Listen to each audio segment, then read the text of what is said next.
Okay, welcome. Here's a new series I've been working on for a little bit, this one, about getting shit done. So this will be the first of three, maybe four, and I always reserve the right to do a fifth if needs be, videos, which will culminate in a discussion of my getting shit done desktop planner.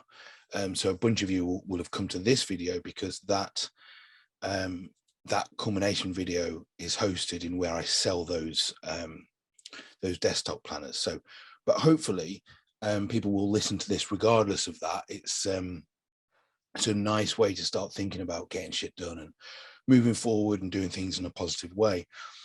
So it kind of goes from broad, which is how I kind of like to think about most stuff, into the specific. So with this, it's really quite easy, thinking big about what it is you want to get done. And then by the end of this series of videos, it's the micromanaging, the time blocking of the bits, which lead to getting bigger things done. So this video starts with the bigger underlying issues, the philosophical issues, however you want to think about those things, the basic assumptions that I kind of like build my arguments upon is where I'm starting today. Okay, so let's get into it. Number one, in the book, I talk about this. I specifically talk about the need to have a focus on getting shit done on a job. The reason why is that that's a methods book, and really it's a book which explores ontology and epistemology without really getting into some of the philosophical debates in detail, but talks about them in quite a practical way with a lot of examples. That's the job that I was trying to do. Everyone else's job is a bit different to mine, right? We're out here doing research. If you bought that book, it's probably because you're doing some research of some sort, but your research project is fundamentally different to mine. It has to be, because you're a different person, researching a different kind of ideas. So even if there's commonalities, your job is yours. The reason I mention that is because that text in areas, it relies on some philosophical ideas. It relies on some ideas from theoretical schools of thought, which are somewhat dated in certain ways. I like going back to the classics, which means that when you can read it, it sometimes feels a little bit abstract. Because when you think with a job, a reason for reading things, a goal of what you're trying to achieve, it helps contextualize everything. It helps the learning have a focus. Are we saying this? And this relates to my project in these ways, right? It locks things down. Otherwise, these debates, these scientific faffing arounds that we do can just kind of like float above everything and float above the reality of life. So that's where this phrase kind of came from. It's obviously not original to me, but it's something that I use quite a lot. And since using it in the book, I've really doubled down on it in multiple ways. But what I also say in the book, so that's how I start it, and I end with the concluding chapter by actually finding and discussing some issues with that. And that is that if we consistently focus on the job, on the outcome, the realization of the goal, we miss the journey. Now, I don't want to get too cosmic here, but the whole process of, I'll give you my example of doing the PhD and then developing a career. When I reflect back, it's not about the outputs. It's not about the things along the way. Yes, a job is really important, of course, and that was something that I celebrated. But broadly speaking, and unfortunately this happens to a lot of us, once we get an output out, a thing, a goal achieved, we move on to the next one. And the reason why is because it's the journey and it's the developmental process, especially for me, that I find interesting. So I remember trying to finish volume 1, and my mind was already on volume 2 and volume 3, and the thinking that develops from volume 1. And it was actually quite hard for me to get it over the line because of that focus shifting, because I'm not so bothered about the output. I'm bothered about the journey, and my mind had already moved on in its journey. So I think that's something really to be positive about and to look out for. But at the same time, we've got to get our shit done. We've got to get a job over the line. So this is that kind of merciless focus on doing the things that we've agreed to do, or that we need to do so that we can get a job, so we can live a happy life. All right. Now, I know that a job and money does not equal happiness, certainly. But it's that baseline, isn't it? It's that baseline that we need. So we need to do that so we can get our jobs done, while still thinking about some of those bigger ideas that I talk about in the book as well, in relation to the journey of science. And also, when we're doing things just to get something done, it can lead to cutting corners, right? And I don't say get a job, I actually say get good science done. That's our job. And good science doesn't often come from cutting corners. There's certain places here and there, and the better you get, the more you can understand where time can be saved in certain places, of course. But if you're consistently focusing, I must get this done, it can lead to a kind of merciless way of like, I keep using that word, a way of pursuing the outcomes without actually developing the learning along the way. Right. So that's where this phrase comes from.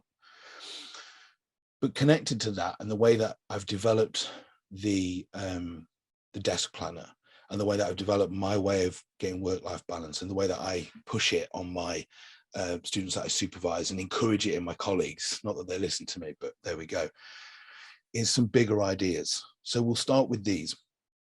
First off, and I'll put a link to this below, is the work-life balance video. Now this desktop planner can be quite useful for helping with work-life balance. But if it's not a part of bigger thinking, it's just another little faffing around the edges issue. It's another slight change here and there, like taking your work email off your phone if you ever were stupid enough to have it on there, right? It doesn't change that actually you're still thinking about issues to do with work in various ways, which are problematic. So I guess what I'm first off saying is watch the work-life balance and finding what matters videos, video. That helps figure out literally what matters, helps you figure out what matters, which can help you develop a proper plan as to what you want out of life. And once you have some bigger philosophical, existential ideas about what life is about and what a good life is and what you want that to look like, well, then planning is quite useful. But if you don't have that and you just plan, what are you planning towards? Well, I'll tell you what you're planning towards. You're planning towards whatever your boss tells you to do, or whatever the norms of society tell you to do, or whatever other path that isn't yours. And I'm not into that. I'm not into delivering things that I'm not mine, that I want to do, right? Some parts of my job I have to do, of course, but there's other parts that are mine to choose. So really think about that. So that's the work-life balance and finding what matters video, which I'll link below. Then the other one is the academic strategy series, which is in my membership site.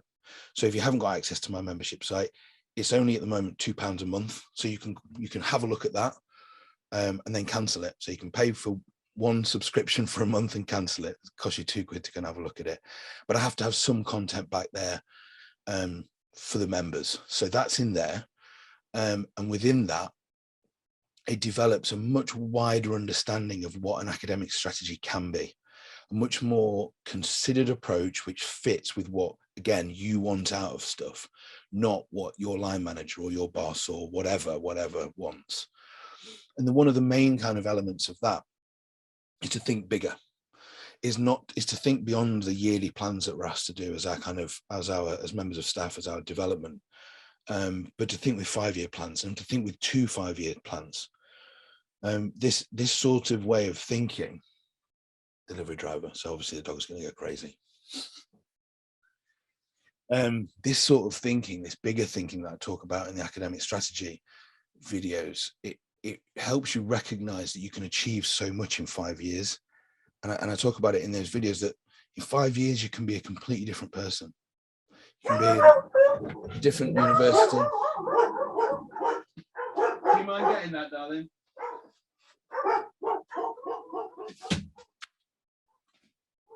Sorry about that. You could be at a different university, just doing a different topic. You could, if you were overweight, be in shape, or if you were too skinny, you could be bigger. You could have a completely different set of friends. You could have completely shifted your job and moved somewhere else and be in a different country. All these things can happen in 5 years, yet we focus on a yearly plan at work. I'm not into that. Again, it seems daft to me to think in those small ways, especially in a job in academia where we have such control over what we do. Yes, there's things that we have to achieve, and yes, there's things that we have to do. We have to do our marking and all the rest of it. We have to do our teaching. But within that, there's loads of things which we're limited by the poverty of our imagination rather than the actual job. We're limited to keep teaching the same thing because we decide we're just going to keep teaching the same thing, rather than fundamentally shifting it and saying, I don't like teaching this, I'm not going to do it. Or saying, I don't like these administration roles I'm doing, I'm going to figure out a way with my boss to get me to do something else. Those things can happen, especially when we talk about 5 years. Again, get all that nailed. Then the year plan makes sense. Then the week plan makes sense. And then that makes the the weekly planner actually work as a tool much better for what you want to achieve. I'm not into it being this like thing that just helps you on the path of least resistance, on the conveyor belt to wherever's next that someone decides you're going. I'm not into that. Yeah, so basically my kind of comment there is, if you don't think big and you're not thinking big and you're in a job like ours, which has freedom, all of the gains that can be made by using something like a really good desk planner and putting time and effort into planning, all those gains in productivity, the effort you put into planning, it's a complete waste. It's a big fat waste, because you're moving towards something that isn't what you want. Seems mental to me. All right. So just a note for people at different levels working on this. If you're an undergrad, PhD student, because I know some of my students will come to this. If you're an undergrad or PhD student, or maybe even an early career researcher, a year plan is usually enough, right? And to think beyond that, it's great if you can, but there should be no pressure there. You're as a undergrad scholar, you've got a year, right? Usually terms are about 7 months, really, aren't they? Academic years are about 7 months. That's what you need to do. It's one of the reasons why it's the length of time it is, because it works for undergrad students. Sorry, I've not been clear there. The planner is 30 weeks. It's about the right time for an undergrad degree. So yeah, don't sweat if you can't think about these big plans that I've just been talking about. That's not where you are yet most of the time. PhD students maybe start to think that way, but actually staying focused on what you're doing and burying your head down in that year and those months that split up that year is fine, right? So take a bit of pressure off yourself there. However, the opposite is true of academics. If you're an academic and you're somewhat established, whatever that means for you, right? For me, it was to get made permanent and to get 10 papers out. Once I'd done that, I felt like I was pretty much established. And I'd done a lot of other stuff along the way, but when that happened, I was like, yeah, okay, I've got this now. I know what I'm doing. If you're there, whatever that means for you, and you're not thinking big, and you're not thinking with 5-year plans, I genuinely think you're daft. I think you're throwing away, which is a central part of what can make our job so amazing. The ability to create it in ways that we want. Oh yeah, but I can't, Chris. I hear it all the time. I hear all about why people can't do things, rather than, yeah, you might be right there, I'm gonna have a go at that. That kind of simple shift from Chris says this stuff, but that wouldn't work for me, to Chris says this stuff, I wonder how that would work for me. That simple shift. 5 years. What can you do in 5 years? 3 books? Yeah, maybe. Retrain, get promoted. I don't know. But those things can happen and you can really plan them out.